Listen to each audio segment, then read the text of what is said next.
1, Jessica Jocelyn Siahaan dengan akhiran NIM 053 dan Ridwan Sotarigan dengan akhiran NIM 056.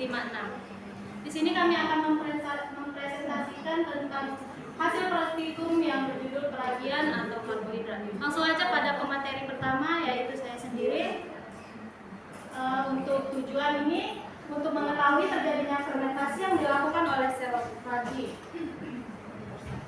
Karbohidrat atau arang adalah suatu zat gizi yang fungsi utamanya sebagai penghasil energi, di mana setiap gramnya menghasilkan 4 kalori. Walaupun lemak menghasilkan energi lebih besar, namun karbohidrat lebih banyak dikonsumsi sehari-hari sebagian bahan makanan pokok, terutama pada negara sedang berkembang. Perubahan dalam makna arti fermentasi sering terjadi dengan perkembangan penemuan ilmiah. Arti kata ini mengalami transformasi signifikan ketika Gay Lussac berhasil membuktikan bahwa gula dapat diuraikan menjadi alkohol dan karbon dioksida.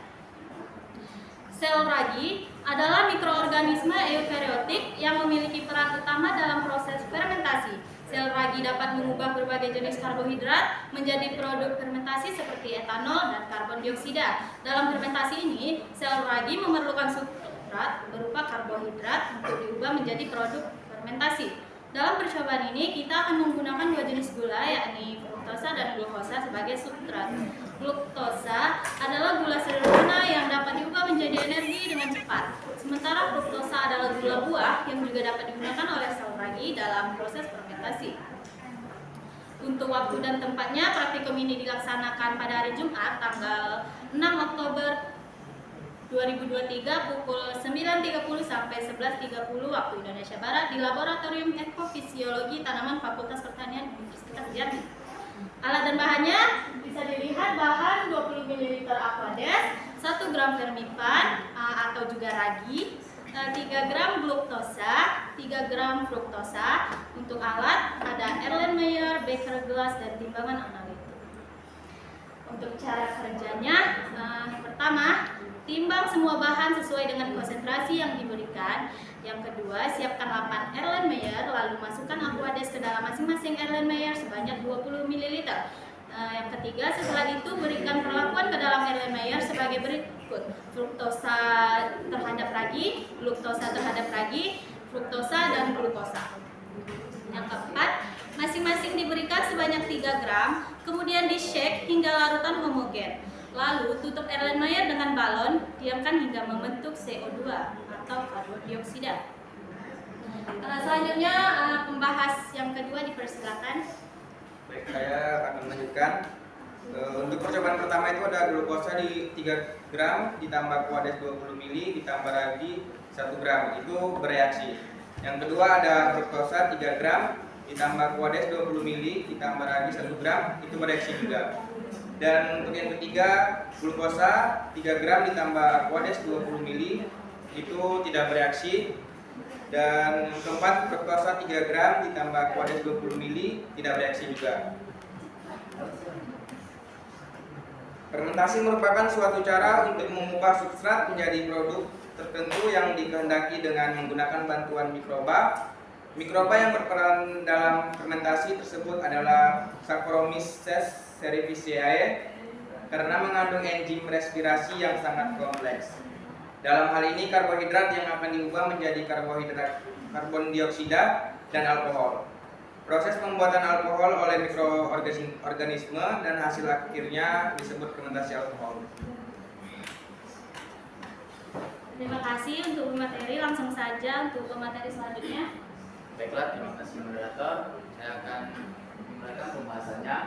Pada perlakuan menggunakan glukosa yang ditambahkan dengan ragi itu, praktiknya dilakukan dengan memasukkan Aquades 20 ml, lalu mencampurkannya dengan glukosa sebanyak 3 gram dan ragi 1 gram. Setelah itu ditutup menggunakan balon dan ditunggu sampai 10 menit. Dan dapat dilihat balon tersebut mengembang karena terbentuknya CO2 dan terdapat gelembung-gelembung yang membesar dan terdapat juga busa-busa di atasnya. Ketika ragi bercampur gula akan menghasilkan karbon dioksida yang dihasilkan memenuhi isi Erlenmeyer dan otomatis memenuhi balon yang menutupi Erlenmeyer tersebut. Dan untuk perlakuan glukosa yang ditambahkan dengan Aquades itu hasil praktikumnya menggunakan Aquades 20 ml lalu menambahkannya dengan glukosa sebanyak 3 gram dan ditutup menggunakan balon dan ditutup juga menggunakan dan ditutup hingga sampai 10 menit dan tidak ada reaksi apapun yang terjadi pada balon. Dan untuk perlakuan yang ketiga itu ada fruktosa ditambah dengan radi. Hasil dari praktikum yang dilakukan dengan memasukkan Aquades 20 ml lalu mencampurkannya dengan fruktosa sebanyak 3 gram dan radi 1 gram. Setelah itu langsung menutupnya menggunakan balon dan tunggu sampai 10 menit. Dan dapat dilihat bahwa balon tersebut mengembung karena terbentuknya CO2 dan terdapat gelembung-gelembung yang kecil dan terdapat juga busa-busa di atasnya. Dan untuk perlakuan fruktosa, hasil dari praktikum yang dilakukan dengan memasukkan Aquades 20 ml lalu menambahkannya dengan glukosa sebanyak 3 gram dan langsung ditutup menggunakan balon dan tunggu sampai 10 menit dan tidak ada reaksi apapun yang terjadi pada balon tersebut.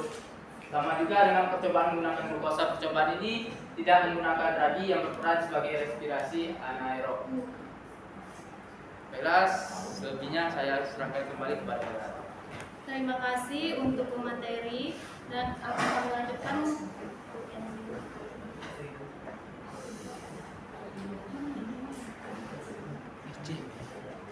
Ya apa udah sudah posisi video-video ini. Hah? Video pelatihan. Ya udah, kan udah terapkan.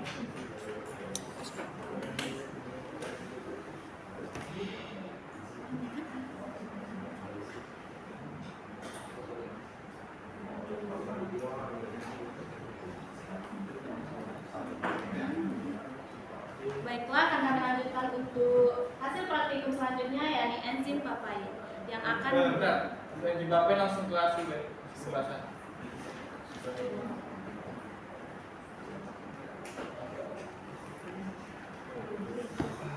Baiklah, langsung saja untuk pemateri. Silakan. Baiklah, berikut ini hasil enzim amilase untuk kelompok kami. Berikutnya. Dan ini untuk hasil uji organoleptik pada permipan 1 gram itu berbau dan tidak berasa, pada permipan 2 gram itu berbau tidak berasa juga, dan permipan 3 gram itu berbau sama dan juga dia tidak berasa. Yang keempat ada permipan 4 gram itu sangat bau dan itu tidak berasa. Berikut ini hasil jumlah minyak yang dihasilkan. Reaksi kimia dan aktivitas mikroorganisme dalam proses fermentasi menghasilkan air dan basa pada santan kelapa yang dicampurkan dengan permipan. Perbedaan dalam jumlah minyak yang dihasilkan antara santan kelapa yang dicampur dengan getah pepaya dan santan kelapa yang dicampurkan dengan permipan terkait dengan peran enzim papain dalam memecah protein dan memisahkan minyak dari komponen lain dalam santan kelapa. Berikutnya, dan ini hasil dari asam lemak bebas dan angka asam. Oke, baiklah, saya kembalikan kembali kepada moderator. Terima kasih untuk pemateri. Saya akan menjelaskan sedikit tentang pembahasan. Jadi, pembuatan minyak dari santan menggunakan fermentan tidak berbanding lurus dengan keberhasilan percobaan pembuatan minyak dari santan. Kegagalan rata-rata saat menggunakan fermentan adalah materialnya terkontaminasi udara. Akibatnya bakteri mati, enzim lipase tidak mampu lagi memecah lemak dan hanya muncul bakteri sehingga menimbulkan bau tak sedap pada santan. Selain itu, penggunaan enzim papain untuk memproduksi minyak dari santan memberikan hasil yang sebanding dengan keberhasilan memproduksi minyak dari santan. Getah pepaya dalam sisi lain mengandung enzim papain yang dapat memecah protein dalam santan menjadi asam amino dan peptida. Asam amino dan peptida ini kemudian akan mengikat lemak dalam santan dan membentuk minyak. Proses ini lebih sempurna dibandingkan dengan menggunakan fermentan, sehingga lebih banyak lemak yang dapat diikatkan menghasilkan lebih banyak minyak. Untuk angka asam sendiri, yakni mengukur jumlah asam bebas dalam 1 gram minyak atau lemak diukur sebagai miligram kalium hidroksida. Angka asam tinggi dapat menunjukkan oksidasi atau ketidakstabilan oksidatif mempengaruhi kualitas minyak atau lemak. Bisa dilihat penentuan angka asamnya dengan menggunakan rumus yang sudah ditetapkan, yang 1 ml itu mendapat 1 ml itu mendapatkan 3,64, 2 ml mendapatkan 2,80, 3 ml mendapatkan hasil 3,92 dan 4 ml mendapatkan hasil 3,64. Untuk asam lemak bebas merajuk pada jumlah asam lemak yang tidak terikat dalam bentuk gliserida dalam minyak atau lemak tingkat FFA yang diukur sebagai persentase massa asam lemak bebas terhadap massa total lemak. Tingkat FFA sendiri diukur sebagai persentase massa asam lemak bebas terhadap massa total lemak, mempengaruhi rasa dan aroma produk. Kandungan asam lemak bebas dalam minyak kelapa dengan kadar asam lemak bebas yang tinggi cenderung memiliki rasa yang pahit dan tengik. Selain itu, minyak kelapa dengan kadar asam lemak bebas yang tinggi juga lebih mudah mengalami oksidasi dan tengik. Berikut adalah persentase asam lemak bebas yang diperoleh dari hitungan yang sudah menggunakan rumus yang ditetapkan. Untuk 1 ml getah pepaya menghasilkan 3,6%, 2 ml getah pepaya menghasilkan 23,6%, 3 ml getah pepaya menghasilkan 23,1% dan 4 ml getah pepaya menghasilkan 8,7 ml.